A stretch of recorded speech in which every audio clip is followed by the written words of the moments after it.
everyone. 53rd IATEFL conference, and we are here discussing with Ms. Sue Leather of Leather and Associates. So we haven't seen each other for 12 months, but we always meet here. So that's why IATEFL is such a good idea. So welcome, great. Sue. Welcome. Thank you. I'm really happy to be here. Thank you for coming. And what have you been up to in those last 12 months? Oh, where shall I start? Well, lots of things really. I mean, I'm involved in a number of projects with Sue Leather Associates, which is my consultancy company. And in my spare time, I do quite a lot of writing. So writing readers and different things for teachers. And then I'm also involved in EVE, Equal Voices in ELT. I remember we started discussing that last year. We did.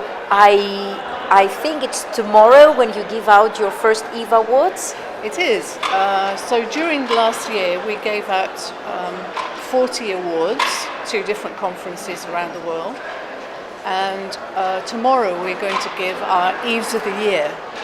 So we've chosen, I think, about 6 conference organisers to give awards to, and that will be at 3:30 at the Pilgrim Stand. So I hope people can make it to listen to who's won.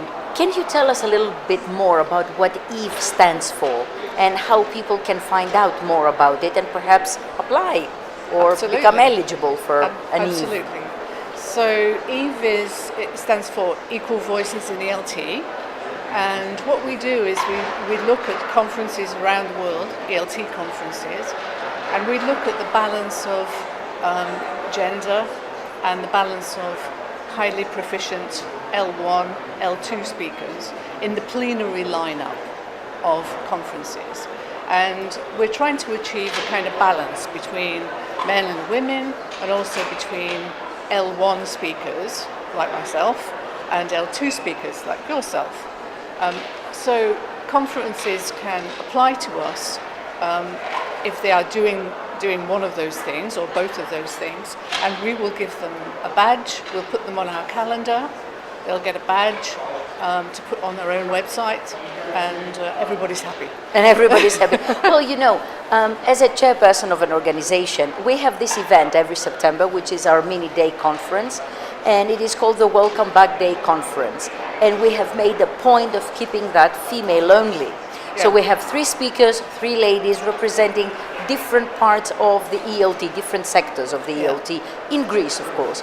And most of them are non-native speakers. So at some point I had a discussion with a friend of mine who is from the broader ELT area, and he said, yeah, okay, if it's only women, nobody talks about inequality. Yeah. If it's only men, you then find out reason to complain. How can that be fair? Yeah. So would you like to tell us a little bit more about what seems to be tilting the scales towards the women? Yes. No, well, what EVE is looking for is a balance. So we only give badges for conferences that have, you know, if they have a plenary lineup of 4 people, then they would have 2 men and 2 women. If they have 5, then it would be 3 men and 2 women, or 3 women and 2 men. So we're looking for balance the whole time. I can understand, and we can understand, that some conferences, because it's been heavily loaded in the past towards male speakers, that some conferences want to redress the balance and have female-only speakers. But what we've decided as our policy is that we're looking for balance. You know, we're not saying that that is a bad thing or a good thing. We're just saying we would like to see balance. We think that's the way forward. And your session, if I'm not mistaken, is entitled Equal Voices in ELT. Yes. You're on Friday? Yes. So that's going to be at Friday, 12:05, room 17. And what I'm going to do there is it's a workshop. So I'm going to give a brief review of the last year about EVE, well, who we are, of course, and a brief review, and then talk a little bit about the future and how we see that going. And I'm also going to give some time to the participants to talk in groups about the context that they come from and what they see in conferences there, and what they feel needs doing in terms of equality in their own context.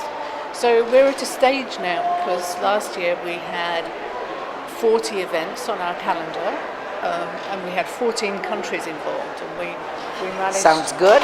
It was good, and we managed to get to South America and even Africa and Europe and all over the map, really. But there are some countries that are still not represented. There were 14 countries last year. And so what we're interested in is outreach. We're interested in, going to countries where they may not have heard of us, and seeing what people think about this idea there. So that's what that's about. And actually, it sounds very prestigious to be chosen by Eve and to be selected amongst those who strive for balance and equality. Yeah, well, I think people are beginning to feel that, and I can see.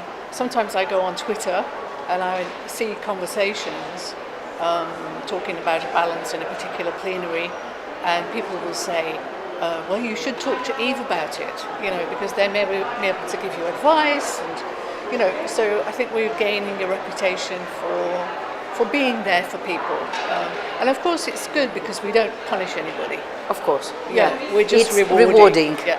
Rather than in light of today's plenary on empowerment, do you feel that this idea of equality as balance actually empowers teachers?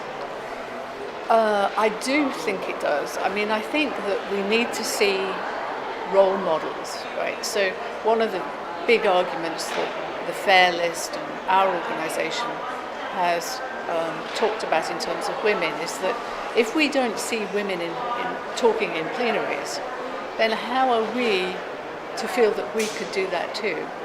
And so that's very important for the next generation of potential speakers and ELT people to see women in positions of power, if you like. So that can only be good for our profession, because there are so many women, there are so many non-native speakers in our profession, that those people need a voice and they need to have role models to look up to. Obviously, this is extremely important. My question is, and sometimes I catch myself thinking about that, are we still talking about those things in the 21st century, in 2019? I know, it seems impossible. I think some countries have done fantastic work in the past, 10 years, maybe even 15 years. And if you look at IATEFL in the UK, IATEFL for many years has had a great policy of equality in terms of men and women in plenaries and L1, L2 speakers. But there are some countries still where maybe that's a more difficult conversation to have. And although we're not trying to impose anything on any country, there might be cultural barriers there. There might be cultural barriers, but in some of these countries there is a movement towards more equality that we want to support. So it depends where ELT is a big profession and it's global. So in some places that's working well, in other places it's not. So this year, one of the trends is to discuss the future trends of ELT, mainly because of the closing interactive plenary on Friday, the 5th. How do you feel about the future trends in ELT in your specific area? Do you see things improving? Are you optimistic? Yeah, I do actually. I mean, I think the trends in this conference, there seems to be a lot about social justice and diversity and inclusion. And those are things that I'm really interested in. In my work, in my professional work as a consultant, I often work with my colleagues from different countries, such as Iran, for example, and we're working as equals on projects. And we've been doing that for a long time. We've been working in partnership with local ELT practitioners. And I think that is becoming more and more common as we go on. And I don't know, maybe it's because I went to the PCE on social inclusion yesterday, or social justice. I feel very optimistic about the whole scene at the moment. Well, we do have to feel optimistic about the possibility of change so that we can become agents of change. Absolutely. There is never enough time to talk to you. I feel honored that I was here with you once again. Well, me too. It's great. Miss Sue Leather, do not miss the Eve Awards tomorrow at the Pilgrim Stand in our book exhibition, 3:30. 3:30. Be there. Be there and also follow Eve, and let's strive for social equality and justice. 53rd IATEFL conference, stay tuned. Bye.